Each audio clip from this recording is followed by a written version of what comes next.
मैं coming sir? Yes, कम इन। नमस्ते sir. बैठिए। Thank you sir. कैसे हैं आप? ठीक हूँ सर। अपनी कुछ शैक्षणिक पृष्ठभूमि आपकी क्या है, कुछ बताइए अपने बारे में। सर मैंने +2 तक की शिक्षा अपने पड़ोसी गांव से की है, आर्ट साइड से। उसके बाद मैंने economics, sociology and political science के साथ में ग्रेजुएशन किया है अपने गृह जनपद से। उसके बाद मैंने MA पॉलिटिकल साइंस किया है और B.Ed किया है, और लास्ट मैंने M.Com किया है सर। अच्छा, और आपका वैकल्पिक विषय क्या रहा इसमें? हिंदी साहित्य सर। इसको तो कभी नहीं पढ़ा, फिर आपने विषय हिंदी साहित्य रख लिया, ऐसा क्यों? सर इसके पीछे की 2-3 वजह थी। एक तो मेरी पूरी पृष्ठभूमि हिंदी माध्यम से रही है।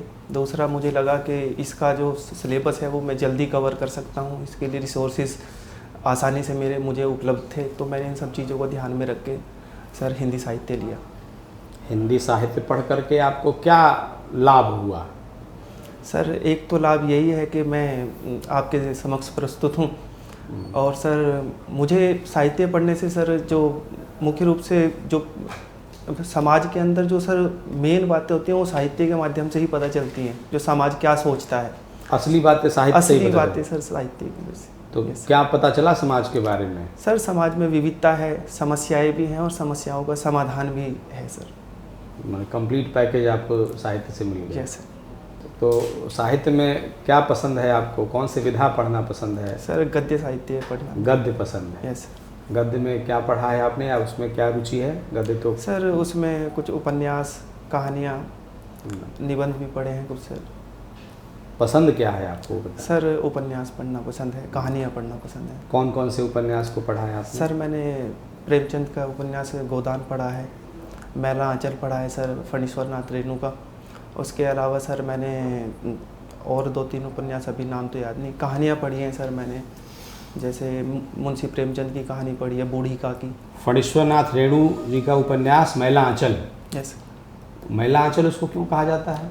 सर मैला आंचल इसलिए कहा जाता है कि जो फणीश्वर नाथ रेणु जी हैं, जो जिस अंचल की वो बात कर रहे हैं उसमें सर जो कुछ जिस भी तरह की समस्याएं हैं वो उसको दिखाना चाहते थे उसके माध्यम से, और साथ में ही वो उसका समाधान भी प्रस्तुत करने की कोशिश करते हैं कि कैसे उसको दूर क्या, कर सकते जैसे हैं। समस्या बताइए। सर समाज की बहुत सारी उन्होंने समस्याएं दिखाई हैं, जैसे किस तरह से जो समाज वर्गों में, जातियों में बटा हुआ है सर।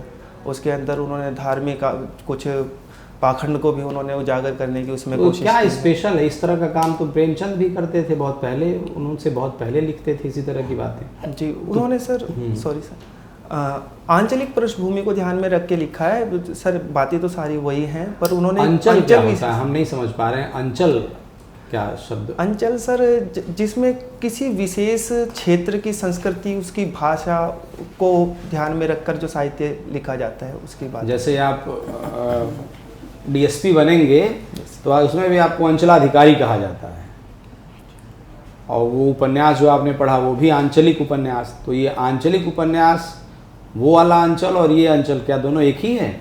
सर कुछ मामलों में एक ही हैं सर। जैसे भाषा के स्तर पे अंचल में सर अलग अलग अंचल की भाषा में, बोलियों में अंतर होता है सर। वहाँ की सर जो कुछ लोक संस्कृति होती है उनमें भी सर अंतर होता है थोड़ा।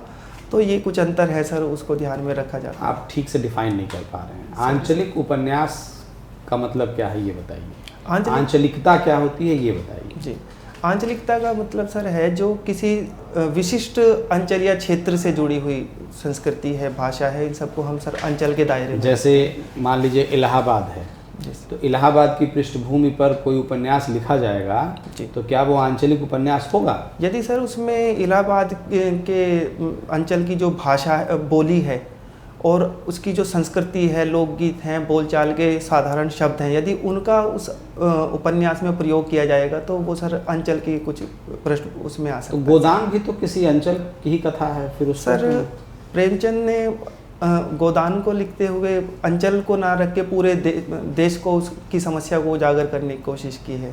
उसमें उन्होंने जो गांव का नाम भी लिया है तो उन्होंने उसके लिए किसी क्षेत्र विशिष्ट को बताना उचित नहीं समझा है सर। ताकि वो पूरे देश का प्रतिनिधित्व कर सके उपन्यास। आप इस समय वर्तमान में क्या कर रहे हैं? टीचर हैं आप? यस। कहाँ पर? चंडीगढ़ एजुकेशन डिपार्टमेंट में। कितने वर्षों से हैं आप? सर मैं 7 वर्ष से अधिक हो गए हैं मुझे।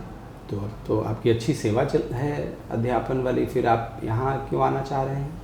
टीसीएस क्यों आप ज्वाइन करना चाहते हैं? सर मैं प्रशासनिक सेवा में आने की मेरी शुरू से ही इच्छा रही है, पर मैंने शुरू में से अपने पारिवारिक दायित्वों को ध्यान में रख के सर वहाँ पे मैं गया। शिक्षण कार्य भी मुझे बहुत ज़्यादा पसंद है सर, परंतु प्रशासनिक सेवा सर उच्च पद है, उसमें काम करने के लिए सर बहुत सारे मुझे अपॉर्चुनिटीज़ ज़्यादा मिलेंगी, आगे बढ़ने के सर मौके ज़्यादा मिलेंगे। तो इन सब चीज़ों को ध्यान में रख के सर मैं सिविल सेवा में आना चाहता हूँ। जो अधिकार मिलेगा आपको वो प्रभावित नहीं करता है आपको? सर मुझे दायित्व ज़्यादा प्रभावित करते हैं। जो आप शक्ति प्राप्त करेंगे वो शक्ति आपको प्रभावित नहीं करती? सर शक्ति तो मुझे नहीं, लेकिन मुझे उन शक्तियों का सही उपयोग प्रभावित अगर मैं कर पाऊँगा तो वो मुझे ज़रूर प्रभावित करेगा। चंडीगढ़ में आप शिक्षक हैं, उत्तर प्रदेश के किसी विद्यालय में आप कभी कभी भ्रमण किए हैं? आप गए हैं, देखे हैं? सर मैंने सिर्फ अपनी शिक्षा जो प्राप्त की है उसी समय में मैं गया हूँ। उत्तर प्रदेश की जो शिक्षा व्यवस्था है, जो बेसिक एजुकेशन है, और जो चंडीगढ़ में आप देख रहे होंगे, दोनों में क्या अंतर आपको नज़र आता है? सर एक इंफ्रास्ट्रक्चर का सर बड़ा अंतर मुझे दिखाई देता है। वहाँ के स्कूल्स में सर इंफ्रास्ट्रक्चर कंपैरेटिवली अच्छा है सर। इसके अलावा सर वहाँ पे जो मैं वहाँ की सर ज़्यादा बता पाऊँगा, यहाँ के बारे में मुझे इतना नहीं पता है अभी। तो यहाँ जो कमी है जी, वो क्यों कमी रह गई? आज़ादी, इतने वर्ष आज़ादी के हो गए और आज भी हमारे देश में, उत्तर प्रदेश में इस तरह की कमी रह गई, तो कहीं ना कहीं सरकार अपनी जिम्मेदारियों का निर्वहन नहीं कर पाई है, ऐसा आप मानते हैं? सर सरकारें समय समय पर लगातार प्रयास करती रही हैं सर, फिर भी संसाधनों की कुछ सीमितता होने के कारण सर सरकार की कमी रही कि नहीं रही? सर कुछ सीमित शब्द उसमें हम कह सकते हैं सर, लेकिन इम्प्लीमेंटेशन की कमी मैं ज़्यादा समझता हूँ सर। आपका हिंदी साहित्य है, ये बताइए, अभी 2 शब्द बड़ा चर्चित था, कुपढ़ और अनपढ़, दोनों में क्या अंतर है? सर अनपढ़ का अर्थ है कि जो पढ़ा लिखा नहीं है, ठीक है, और कुपढ़ का सर मैं थोड़ा कोशिश करना चाहूँगा इसमें, मतलब जो पढ़ के मतलब सही ज्ञान ना रखता हो। अच्छा ठीक है। आप चूँकि टीचर हैं, यह बताइए दिल्ली स्कूल मॉडल की क्या विशेषता है, क्यों बड़ा पूरे देश में चर्चित है? सर जो दिल्ली मॉडल है एजुकेशन का, वहाँ पे सर स्कूल में कुछ नए इनोवेशंस आ रहे हैं सर। वहाँ पे सर जो बच्चे हैं उनको नई नई जो जैसे स्किल्स के लिए उन्होंने शुरुआत की है, उन्होंने एंटरप्रेन्योरशिप के लिए सर बच्चों को आगे बढ़ाने के लिए कुछ मॉडल्स निकाले हैं। हैप्पीनेस सर इंडेक्स उन्होंने निकाला है एजुकेशन में। इसके अलावा सर स्पीकिंग, इंग्लिश स्पीकिंग और इस तरह के मॉडल्स उन्होंने दिए हैं सर। और एजुकेशन में सर वो रिक्रूटमेंट पे बहुत फोकस कर रहे हैं। तो ये सर एजुकेशन मॉडल दिल्ली का है। अच्छा, हैप्पीनेस इंडेक्स इसमें स्कूल मॉडल में निकाले हैं उन्होंने? सर स्कूल में सर है एक इस तरह का, मुझे एग्जैक्ट तो उसका नाम नहीं आ रहा है याद, पर वो है सर एजुकेशन से जुड़ा हुआ। अच्छा, ये हैप्पीनेस इंडेक्स और भी होता है, कहाँ से निकलती है? ये सर एक हैप्पीनेस इंडेक्स होता है सर, उसकी संस्था का नाम मुझे अभी याद नहीं आ रहा है, सॉरी सर। अच्छा, ये मोहल्ला क्लिनिक क्या है? सर मोहल्ला क्लिनिक जैसे हेल्थ एंड वेलनेस सेंटर है जो लोकल एरियाज़ में सामान्य लोगों की पहुंच में स्थापित किए गए हैं दिल्ली में। ये सर हेल्थ का दिल्ली मॉडल है सर, जिसमें कम दूरी पर हेल्थ के लिए बेसिक फैसिलिटीज़ प्रोवाइड कराई जा रही हैं सर सरकार के माध्यम से। अच्छा, जो ये जन औषधि केंद्र खोले गए हैं उसी का कुछ संबंधित है या अलग है कुछ? सर जन औषधि केंद्र सर अलग है, वो दवाइयों के वितरण से जुड़ा हुआ है, मेडिकल स्टोर से। यह सर वो शुरुआत उनकी सर दवाइयों से ही हुई थी सर। अच्छा, चलिए आप एजुकेशन फील्ड के, बताइए वैल्यू क्या होता है? वैल्यू सर वो है सर जिसको हम धारण कर सकते हैं, जिसको करने से सर हमें संतुष्टि मिलती है और समाज में जिसको स्वीकार किया जाता है, वो सब मूल्य हैं सर। नहीं, समाज में एक समय सती प्रथा को स्वीकार किया गया था। ये सर ये निरपेक्ष सर ये बदलते रहते हैं समय के साथ में मूल्य भी। सही बता रहे हैं आप। थोड़ा कोशिश कर रहा हूँ सर। अच्छा, आचरण क्या होता है? कंडक्ट? आचरण सर हमारे काम करने के लिए निर्धारित कुछ मानक होते हैं सर, जिनको कर उसमें सर डूज एंड डोंट्स होते हैं कि हमने क्या करना चाहिए और क्या नहीं करना चाहिए। कहीं सब आप उल्टा नहीं बता रहे हैं, वैल्यू कुछ दूसरा बता रहे हैं, आचरण कुछ भी बता रहे हैं। अच्छा, आप बताइए आपके अंदर कौन से गुण हैं सिविल सेवा के? कुछ उसमें मूल्य निर्धारित किया गया है ना? जी। किस कमेटी ने निर्धारित किया है? कमेटी का नाम मुझे अभी याद नहीं आ अच्छा, रहा। कोई 2-3 गुण हैं आपके सिविल सर्वेंट बनने के? Yes sir. कौन से? सर मैं सत्यनिष्ठ हूँ सर, ईमानदार हूँ, मैं डिसिप्लिन्ड हूँ सर, अपने कर्तव्य के प्रति सर मैं लगनशील हूँ, उनको करने के लिए तत्पर रहता हूँ सर। इसके अलावा सर जो भी मुझे दायित्व दिए जाते हैं मैं उनको सर पूरी ईमानदारी से और समयबद्ध रूप से करने का प्रयास करता हूँ सर। इसके अलावा सर जो भी सरकार की स्कीम्स हैं उनको निचले स्तर तक ले जाने का सर मैं प्रयास कर सकता हूँ। अच्छा, अभी आप बताए थे आप सत्यनिष्ठ हैं, ईमानदार हैं, तो दोनों एक ही बात है कि अलग अलग है? सर सत्यनिष्ठता जो है वो ईमानदारी का अगला चरण मैं मानता हूँ सर, जिसमें अपने दायित्वों को पूरा करना भी सम्मिलित होता है। जो भी संगठन है उसके प्रति निष्ठा रखना, उसके मूल्य आचरण के उसके जो भी कंडक्ट्स हैं सर उनका पालन करना भी इसके अंदर आता है सर।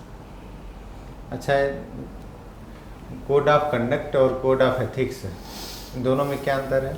सर जो कोड ऑफ एथिक्स है सर वो बाध्यकारी नहीं होते सर, वो नैतिकता से जुड़े हुए हैं जिसको अमल में लाना तो सर आवश्यक है, परंतु उसके पीछे कोई सर शक्ति नहीं होती। जो कोड ऑफ कंडक्ट होता है सर वो किसी संगठन के नियम होते हैं जिनका पालन करना आवश्यक होता है, यदि नहीं करेंगे तो उसके प्रति उसके लिए कुछ सर प्रावधान भी होते हैं। अच्छा, एक उदाहरण से समझाइए इस बात को।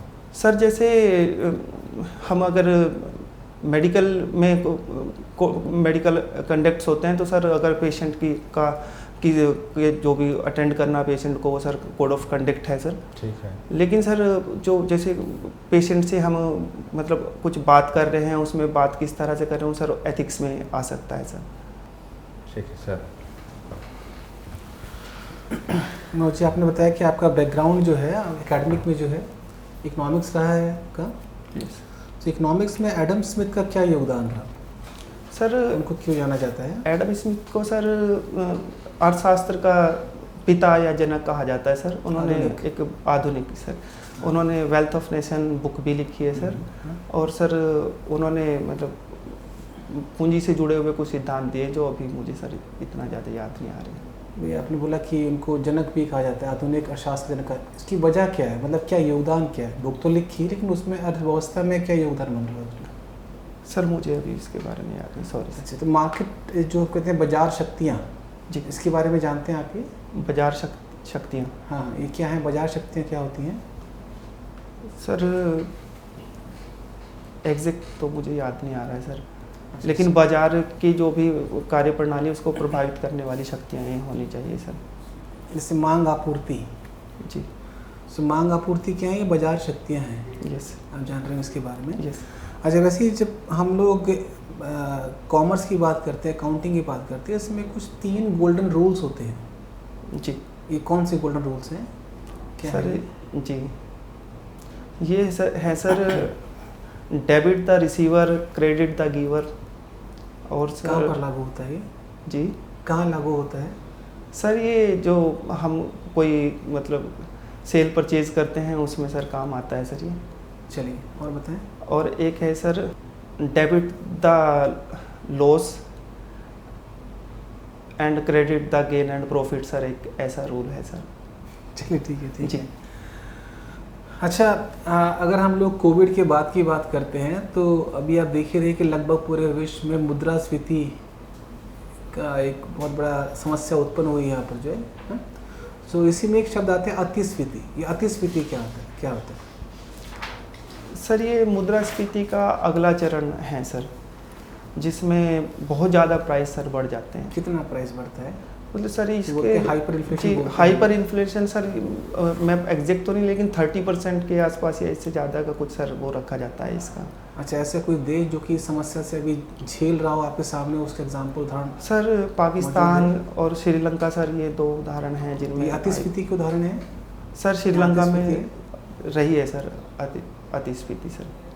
अच्छा अच्छा, ठीक है, चलो ठीक है सर। आपका पॉलिटिकल साइंस विषय रहा है, यस, उस पर बात किया जाए। मैं कोशिश करूँगा सर। अभी हाल के दिनों में उत्तर प्रदेश विधानसभा में एक बड़ी अनोखी घटना घटी है, कुछ चर्चा में रहा है, कुछ बताएंगे आप इसकी? सर ये विशेषाधिकार हनन से जुड़ा हुआ एक विषय सर आया था, जिसमें विधानसभा को सर कोर्ट के रूप में बदल दिया गया था और जो कुछ पुलिस वाले उस समय के थे सर, उनको सज़ा दी गई। क्या मामला क्या था? सर ये मामला था, एक जो मुझे साल तो याद नहीं है, एक विधायक थे जिनको सर चोट आई थी एक धरना प्रदर्शन, शांतिपूर्ण धरना प्रदर्शन में सर। विधायक का नाम? सर अभी वो वर्तमान में MLC हैं, पर नाम मैं अभी मिस कर रहा हूँ। Salil Bishnoi. Yes sir, Salil Bishnoi, thank you sir. तो और सर बताइए। उसमें सर विशेषाधिकार हनन का प्रस्ताव था सर, जो बहुत समय से चल रहा था, तो उस पर सर सज़ा स्पीकर महोदय के द्वारा दी गई है सर। ठीक। संविधान में धर्मनिरपेक्षता की बात कही गई है, आप पढ़े ही होंगे। Yes sir. सरकार भी धर्मनिरपेक्ष रहनी चाहिए, यस हमारा देश धर्मनिरपेक्ष है। यस। तो फिर रामनवमी में हम रामायण पाठ करवा रहे हैं, आपने अभी सुना 1-2 दिन पहले की घटना है, यस ये सर। निर्णय लिया गया है। यस क्या ये सही कदम है? सर, मेरा मानना है कि सभी धर्मों को क्योंकि संविधान में समान माना गया है, तो सभी धर्म सर बराबर हैं। सभी धर्मों के लिए इस तरह के आयोजन होते रहने चाहिए, क्योंकि हमारा एक सांस्कृतिक देश है सर, तो सबके लिए मौके सरकार को तो धर्म से तटस्थ रहना चाहिए सर।